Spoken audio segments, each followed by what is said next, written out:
और आज की सबसे बड़ी खबर और सबसे आप कह सकते हैं कि अच्छी खबर आ रही है, ना सिर्फ भारत के लिए बल्कि पूरी दुनिया के लिए। इंडियन स्पेस रिसर्च ऑर्गेनाइजेशन यानी कि इसरो ने अपने मिशन में कई ऐसी चीजें तलाश ली हैं जिसके बाद आप कह सकते हैं कि पूरे मानव जाति को इसका फायदा मिलेगा। और इसी कड़ी में पहले चंद्रयान और उसके बाद सूर्ययान आदित्य L1 की लॉन्चिंग भी सभी तैयारियां लगभग पूरी हो चुकी हैं।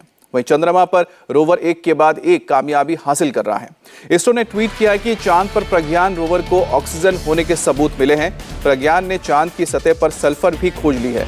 सिर्फ यही नहीं, चांद पर iron, titanium, chromium, manganese, calcium होने की भी पुष्टि हो गई है।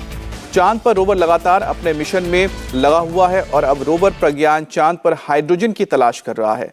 इस कामयाबी के साथ ही सूर्ययान की लॉन्चिंग की खबर भी आने वाली है। 5, 4, 3, 2, 1, 0। ये दो तस्वीरें भारतीय स्पेस एजेंसी इसरो की कामयाबी की कहानी बता रही हैं। 2 सितंबर को सूर्ययान आदित्य L1 छोड़े जाने की तैयारी पूरी हो चुकी है। वहीं चांद की धरती पर घूम रहा रोवर महत्वपूर्ण जानकारियां भेजना शुरू कर चुका है। रोवर के पास अब 9 दिन का वक्त बचा है। 9 दिन बाद चंद्रमा पर रात हो जाएगी और तापमान -240 डिग्री तक पहुंच जाएगा। ऐसे में रोवर का सिस्टम थम जाएगा, लेकिन सिस्टम के थमने तक रोवर लगातार जानकारियां भेजने में लगा है। इसरो के मुताबिक रोवर प्रज्ञान में लगे लेजर इंड्यूस्ड ब्रेकडाउन स्पेक्ट्रोस्कोप ने जो डेटा भेजा है उससे ये क्लियर हो गया है कि चंद्रमा के दक्षिणी ध्रुव में सल्फर के अलावा aluminium, calcium, iron, chromium, titanium, manganese, silicon और ऑक्सीजन भी मौजूद है। हालांकि दक्षिणी ध्रुव पर हाइड्रोजन की तलाश अभी जारी है।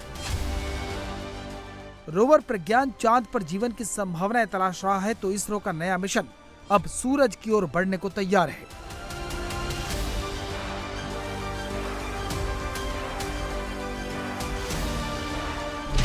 आदित्य L1 मिशन का लक्ष्य L1 के पास की कक्षा से सूर्य का अध्ययन करना है। यह अंतरिक्ष यान 7 पेलोड लेकर जाएगा जो अलग अलग वेव बैंड में फोटोस्फेयर, क्रोमोस्फेयर और सूर्य की सबसे बाहरी परत कोरोना को देखने में मदद करेंगे।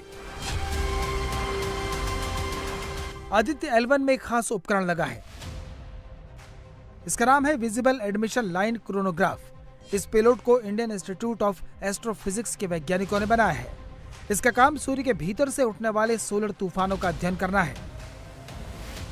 पहले के जो दूसरे क्रोनोग्राफ जो नासा और यूरोपियन स्पेस एजेंसी ने भेजा है, वो सन के इस बाह्य वायुमंडल का आंतरिक हिस्सा इनर कोरोना को ऑब्जर्व नहीं कर पाते हैं, जबकि इस कोरोनोग्राफ को इस ढंग से बनाया गया है कि यह कोरोना के उस आंतरिक हिस्से को भी ऑब्जर्व करे जहां से ये सौर तूफान उठना शुरू होते हैं। तो हम इस ऑब्जर्वेशन से, इस VLC के ऑब्जर्वेशन से हम इस CME जो है किरीटी द्रव्यमान उत्सर्जन है सन से, उसका एक्चुअली इनिशिएशन प्रारंभिक चरण में हम उसकी गति का, द्रव्यमान का और दूसरे अन्य जो उसके पैरामीटर्स हैं जैसे तापमान है और मैग्नेटिक फील्ड है, चुंबकीय क्षेत्र है, उसकी दिशा है, इन सब का आकलन हम इस क्रोनोग्राफ के जरिए कर सकते हैं और ये हमें मदद पहुंचाएगा कि हम सही सही इस तूफान का धरती पर पहुंचने का समय और यह कितना क्षमता से भूचुंबकीय हलचल पैदा कर सकता है, दोनों की इंफॉर्मेशन इस ऑब्जर्वेशन से हम निकाल सकते हैं। ये प्रक्रिया बेहद जटिल है। सौर मंडल में उठने वाले तूफान हमें किस कदर नुकसान पहुंचा सकते हैं, उसकी स्टडी हम उन तूफानों के आने से पहले ही कर रहे हैं। धरती से 15 लाख किलोमीटर दूर ये पेलोड कैसे काम करेगा, अब वो समझिए।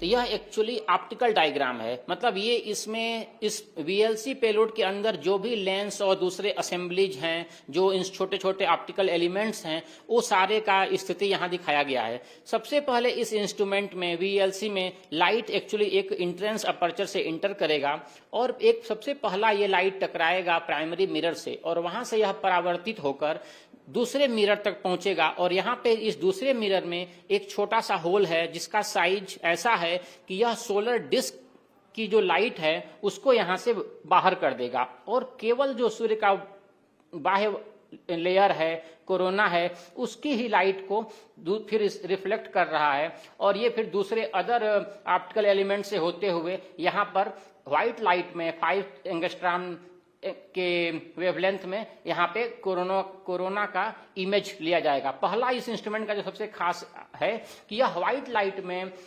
कोरोना का कंटिन्यूअस इमेज प्रदान करेगा। यह 1 मिनट में भी एक इमेज काफी अच्छे क्वालिटी का लगातार हमको भेज सकता है। तो पहला चीज है कि हम CME यदि सन पे हो रहा है तो उसकी कंटिन्यूअस मॉनिटरिंग करके इस इमेजिंग ऑब्जर्वेशन से हम उसके डायनामिक्स का आकलन कर सकते हैं। धरती से 15 लाख किलोमीटर दूर सूर्य के करीब इसरो की अपनी ऑब्जर्वेटरी होगी। सूर्य के इतने पास जाने के बावजूद भी सैटेलाइट को नुकसान क्यों नहीं पहुंचेगा? इतनी दूरी पर आदित्य को भेजने का मतलब क्या है? ये बड़े सवाल हैं, जिनका जवाब दिया है आदित्य L1 मिशन के जनक कहे जाने वाले प्रोफेसर जगदेव सिंह ने। जनरली जो सैटेलाइट है वो किसी ऑब्जेक्ट के पीछे घूमते हैं, किसी के द्वारा घूमते हैं। जैसे चंद्रमा सूर्य धरती के इर्द गिर्द घूमता है, धरती सूरज के इर्द गिर्द घूमती है। पर ये सैटेलाइट कोई भी प्लैनेट भी नहीं है, सन भी नहीं है, स्टार भी नहीं है, परंतु एक L1 पॉइंट है, उसके इर्द गिर्द घूमेगा। तो ये एक सर्कल जो है 178 डेज में पूरा करेगा। तो उससे एडवांटेज ये है कि हम सन को 24 घंटे दिन में देख सकते हैं और 365 डेज ए ईयर देख सकते हैं। तो उसको सन के फोटोग्राफ, सन का स्पेक्ट्रा देख सकते हैं। परंतु जो बेसिक ये VLC है, विजिबल एमिशन लाइन क्रोनोग्राफ, ये सन को स्टडी नहीं करेगा, बट सन का वायुमंडल स्टडी करेगा। इससे पहले सूर्य पर 22 मिशन भेजे जा चुके हैं, जिनमें सबसे ज्यादा 14 बार अकेले नासा ने मिशन भेजे हैं। नासा के अलावा यूरोपीय स्पेस एजेंसी भी सोलर ऑर्बिटर लॉन्च कर चुकी है। जापान की अंतरिक्ष agency JAXA, Japan aerospace exploration agency 1981 से ही सूर्य के रहस्यों का पता लगा रही है। जापान, अमेरिका और ब्रिटेन मिलकर सूर्य के लिए मिशन हिनोड सोलर B लॉन्च कर चुके हैं। चीन ने 8 अक्टूबर 2022 को एडवांस अंतरिक्ष आधारित सौर वेधशाला ASOS सूर्य मिशन पर भेज चुका है। इसरो के लिए ये पहली कोशिश होगी।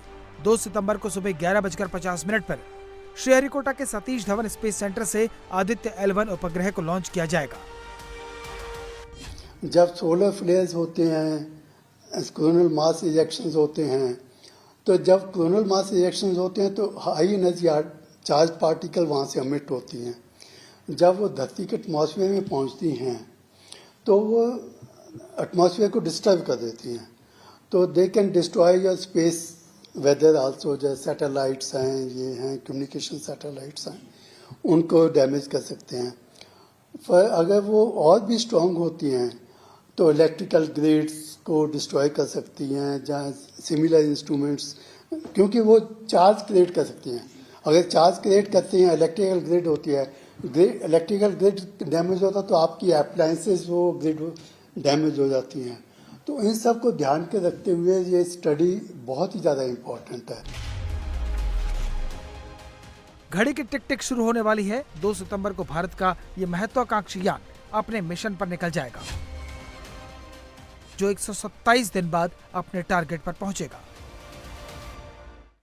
इंडिया टीवी हर वक्त हर जगह डाउनलोड करने के लिए सर्च करें India TV news Google play store या ऐप स्टोर पर।